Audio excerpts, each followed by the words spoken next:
Where the Mountain Meets the Moon, Chapter 24. Outside the city, Dragon waited. Even after Minley had disappeared, the dragon still watched from the trees. He had felt odd when she had passed the old stone lions and the door had closed behind her. He realized that he had never had a friend before, and what a nice feeling it was to have one. And perhaps that was why the second night, when the sky darkened and the moon rose, Dragon crept out of the shadows of the trees and approached the closed, sleeping city. While he wouldn't admit it, Dragon thought just standing by the walled city might make him feel just a bit less lonely. The silver moon cast a frosted glow upon the rough stone wall and guardian lion statues. Dragon stared at them as he approached the gate. Their stocky, heavily built bodies seemed to weigh down the stone platforms they sat upon, and the darkness of the night made their stiff, curly manes look like rows of carved blossoms. One lion held a round ball underneath his forearm. The other held down a lion cub that seemed to be grinning at him. In fact, all the lions seemed to be grinning at him as if he were a secret joke they were watching. "Am I so funny?" Dragon asked them as he passed. "Yes," burst out the small lion cub, wriggling free of his mother's paw. "You're very funny." As Dragon jumped back in surprise, the lion cub laughed out loud, obviously highly amused at the dragon's shock. But with his laugh, both adult lions shook themselves from their platforms. "Xiao Mo!" the mother lion scolded. "Don't laugh at the lost dragon. Besides, you know the rules. No moving in the presence of others." "But it's a dragon," the cub said, "not a people. He doesn't count for the rules, does he? Besides, he is funny. Big dragon's trying to tiptoe like a mouse." "Xiao Mo!" the deep male voice of the other lion boomed in the air. The cub gave a half-hearted look of shame and was immediately quiet and still. By this time, Dragon had found his voice. "You're alive, then?" he said. "Of course we are," the male lion said, scrutinizing the dragon with interested eyes. "Everything's alive, the ground you're walking on, the bark of those trees.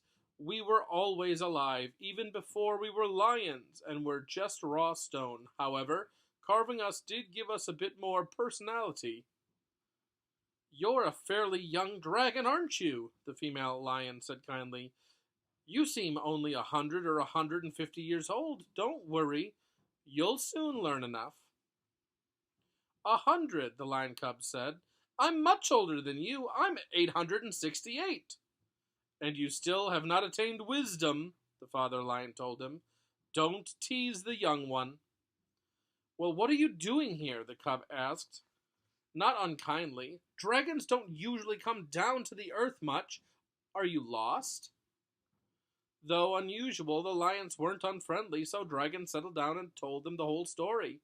Being born, living in the forest, meeting Minli, and now their travels to find the borrowed lion and the old man of the moon. The lions didn't interrupt once, though the cub did snicker from time to time. "You belonged to Magistrate Tiger?" the cub said when Dragon had finished.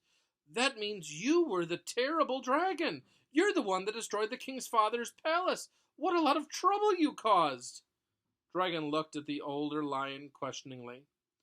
"About 100 years ago," the female lion said, "the king's father fled his home village. A dragon had destroyed his palace, and his people had cast him out, saying he was bad luck. He came here intending to make his home with his son and to live off his son's wealth and power as the king of the city of bright moonlight. There were bad times here for the city, as the king's father and the officials were brought with him were corrupt and greedy. We were very concerned." "You?" the dragon asked. "Why would it concern you?" "Why would it concern us? It is completely our concern," the male lion said. "We are the guardians of the city. It is our responsibility to watch and keep the city turning. To see it begin to crack alarmed us to no end." And the lion held out the round ball he held in his hand and showed Dragon an old, deep fracture that was slowly being filled with the dust of the earth. "What did you do?" Dragon asked. "A string of destiny.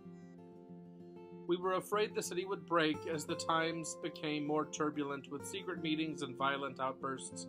We watched the crack in our world widen. It was only a matter of time, we thought, before it would tear into two. One night, as we despaired, we saw a figure walking in the moonlight. Bent and old, he glowed like a lit lantern. When we saw he was carrying a large book and a small sack, we knew instantly it was the Old Man of the Moon and called him over. "Please help us," we begged him. "We need to keep the city together." The Old Man of the Moon looked at us, our outstretched, cracking globe, and our pleading faces. Without a word, he sat down before us and opened his book, leafing through the pages and stroking his beard. After several minutes of consulting his book, he opened his sack and handed us a red thread.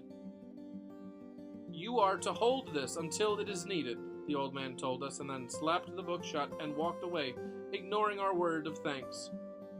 We knew the Old Man of the Moon had given us a string of destiny, one of the very strings he used to bind people together. It was a marvelous gift. While he left us no instructions, we guessed that we were to use it to tie around the city if it looked as if it were to split.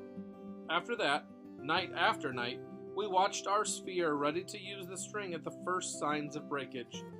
Unsure of its power or abilities, we dared not use it for anything but the direst of circumstances. But the crack did not grow. Unexpectedly, the king renounced his father. He exiled him and his officials from the city, and a harmony returned. Slowly, the fracture has filled with the powder of earth and stone, and I have held the string unused.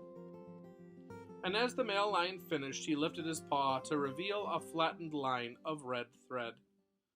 "The borrowed line," Dragon said. "That's it. Minley said she needed to get the borrowed line from the guardian of the city. You're the guardian, and that's the borrowed line we need." "I suppose it is," the lion said, looking at the string. "So perhaps I have been holding it all this time so I could give it to you." And the lion dropped the string into the dragon's outstretched hand. That's the end of chapter 24.